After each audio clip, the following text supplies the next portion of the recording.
এবারের আমাদের নর্থ বেঙ্গল যাওয়ার ট্রেন ছিল উত্তরবঙ্গ এক্সপ্রেস। সন্ধে 7:40 ছিল টাইম। কোথায় যাচ্ছি, থাকা খাওয়া যাওয়া আসা সমস্ত ডিটেলস এই ভিডিওতে থাকছে, তোমরা শেষ অবধি অবশ্যই দেখবে ভিডিওটা। আমাদের ট্রেন শিয়ালদা থেকে ছাড়ার পরেই আমরা রাতে ডিনার করে শুয়ে পড়ি এবং সকালে উঠে দেখি এনজিপির কাছাকাছি ট্রেন পৌঁছে গেছে। রাইট টাইমে আমাদের ট্রেন পৌঁছে গেছিলো এনজিপি স্টেশন। এনজিপি স্টেশন থেকে বেরিয়ে আমরা সোজা গাড়িতে উঠে পড়লাম আমাদের গন্তব্যে যাওয়ার জন্য। যেতে যেতে আমরা দেখে নেব কার্শিয়াং শহর, ডাউহিল, গিদ্ধা পাহাড় এবং হনুমান টপ। তারপরে আমরা পৌঁছে যাব হোমস্টেতে। এবার বলি তোমরা এখানে আসবে কীভাবে। এখানে দুটো অপশানে রয়েছে, একটা শেয়ার গাড়ি আবার একটা পার্সোনাল গাড়ি। দুটো করেই তোমরা আসতে পারবে। এর জন্য শেয়ার গাড়িতে ভাড়া পড়বে মাত্র 300 টাকা এবং পার্সোনাল গাড়িতে ভাড়া পড়বে 3000 থেকে 3200 টাকা করে। দেখতে দেখতে আমরা পৌঁছে গেলাম কার্শিয়াং সিটি।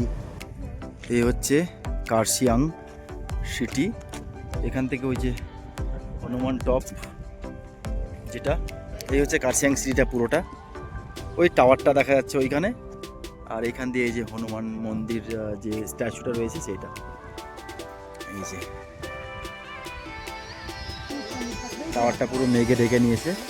এখান থেকে এই পুরোটা চা বাগান।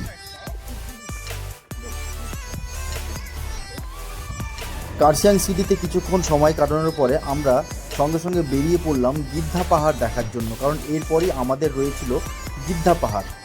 এই হচ্ছে গিদ্ধা পাহাড়, গিদ্ধা ভিউ পয়েন্ট। এখান থেকে এই ভিউ পয়েন্টটা করা রয়েছে এইখানে। এখান থেকে দেখাচ্ছি, এই যে এখান দিয়ে পুরো সিটিটা দেখা যাচ্ছে। এই যে এই হচ্ছে গিদ্ধা পাহাড়, এইটা এই গিদ্ধা পাহাড়, এইটা পাশ দিয়ে রাস্তার পাশ দিয়ে টয় ট্রেন চলে যাচ্ছে লাইন। এখান দিয়ে এই যে পাহাড় পুরোটা দেখা যাচ্ছে, ভিউটা বেশ দারুণ। এইখানে রোপওয়ের কাজটা হচ্ছিল, এখন বন্ধ হয়ে গেছে কোনো কারণে। রোপওয়েটা পুরোপুরি বন্ধ। এই যে এই রোপওয়ে এখানে হচ্ছিল, অনেক খরচ করার পরেও রোপওয়ের কাজটা আর হয়ে উঠলো না। হয়ে গেলে খুব দারুণ লাগতো, ডাইরেক্ট শিলিগুড়ির কাছাকাছি থেকে গিদ্ধা পাহাড়। এখান থেকে এই যে ভিউ।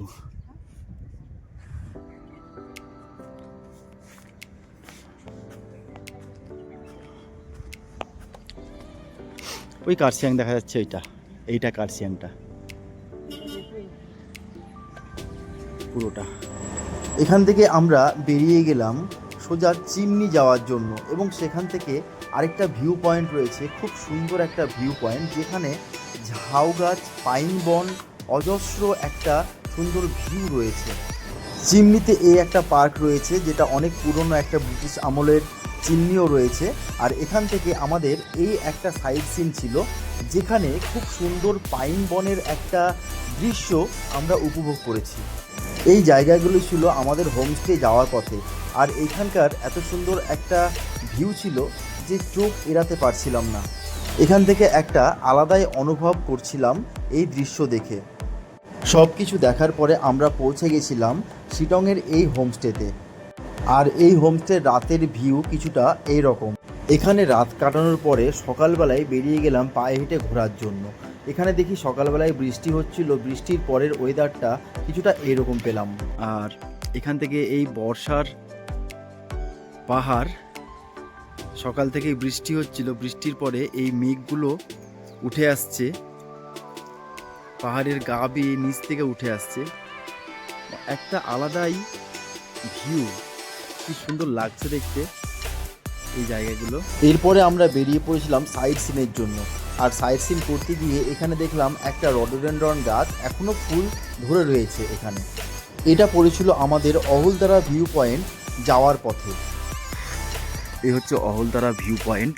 এই রাস্তা দিয়েই, এখান দিয়ে এই যে রাস্তাটা চলে যাচ্ছে, এখান দিয়ে সোজা ওই রাস্তা দিয়ে এসে এইদিকে এখানে আমি এর আগে যখন এসেছিলাম তখন কোনো দোকান ছিল না, এত দোকান, এত হোমস্টে ছিল না। এখন তো প্রচুর এখানে হোমস্টে হয়ে গেছে, প্রচুর হোমস্টে হয়ে গেছে, দোকান হয়ে গেছে। কিন্তু এর আগে আমি যখন এসেছিলাম তখন ছিল না, এখন দেখছি প্রচুর হয়ে গেছে।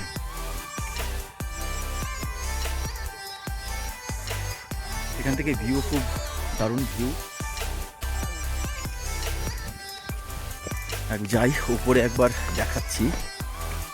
উফ, এই যে এইখানে এই যে হোমস্টে রয়েছে, এইখানে একদম অহলদারাতেই ভিউ পয়েন্টে এই হোমস্টেটা রয়েছে।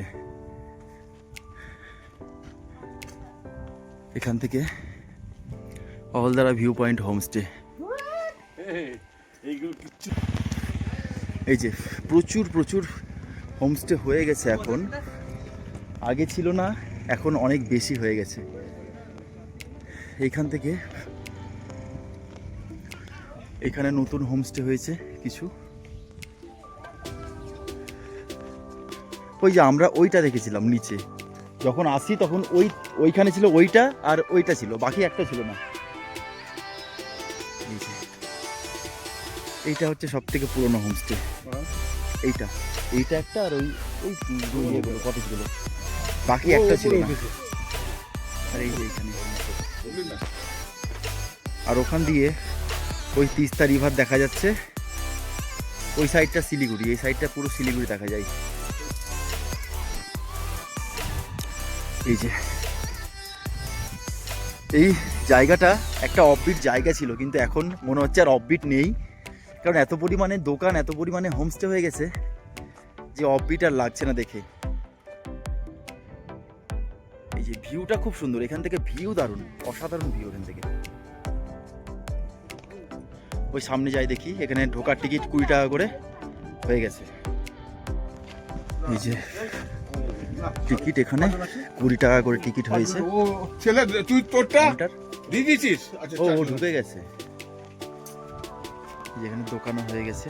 ও বাবা, সেই অহলদারা নেই দেখে। এই যে এখান থেকে ভিউ,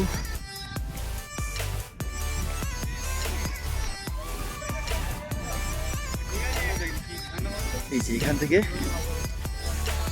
এইটা শিলিগুড়ি পুরো দেখা যায় এখান থেকে। এই তিস্তা রিভার, এখান দিয়ে তিস্তা রিভার দেখা যাচ্ছে। আর ওই যে শিটং পুরো পাহাড় দেখা যাচ্ছে এখান থেকে, পুরো চেঞ্জ হয়ে গেছে এখান থেকে।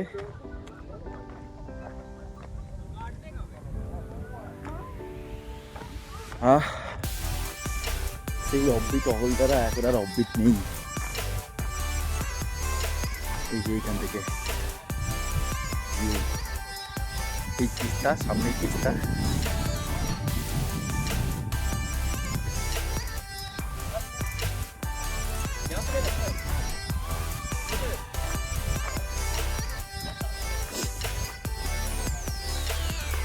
এই যে ওই তিস্তা ওখান দিয়ে বয়ে চলে আসছে, দেখাচ্ছে এখানে পাশে আর একটা নদী বইছে।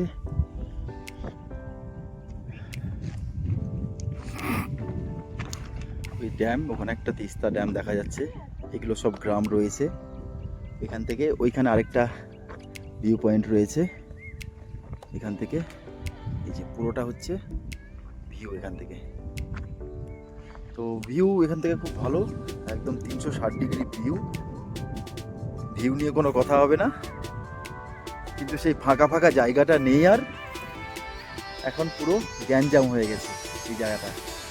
এখান থেকে আমরা এখন চলে যাব নামথিং পোখরি, এবং একটা মনস্ট্রি রয়েছে সেই মনস্ট্রিতে। নামথিং পোখরিটা খুব সুন্দর জায়গা। এই হচ্ছে নামথিং পোখরি, যেখানে পুরোটা পাইন বনের খুব সুন্দর একটা ভিউ রয়েছে। আর এখানে যে লেকটা রয়েছে সেই লেকটা এইটাই। এখন জল পুরোপুরিভাবে শুকিয়ে গেছে, তবে আগে জল ছিল, আর এখন বর্ষাকালেও জল হয়। আর এর পাশেই রয়েছে পুরো পাইন বন, এইরকম একটা পাইন বন। এর সামনে সোজা গিয়ে একটা মন্দিরও রয়েছে। আর যে লেকটা হচ্ছে এই লেকটা, এখানে লেক, লেকের জল এখন শুকিয়ে গেছে, জল নেই। আর এখান দিয়ে উপরে উঠে গিয়ে একটা মন্দির আছে, পুরোটাই পাইন বনে ঘেরা। বেশ ভালো লাগছে, জায়গাটা খুব সুন্দর, একদম ফটোজেনিক এরিয়া বলতে পারো। ফটো তোলার জন্য খুব সুন্দর জায়গা। এই যে পুরোটাই পাইন বন, চার সাইডেই শুধু পাইন গাছ রয়েছে এখানে।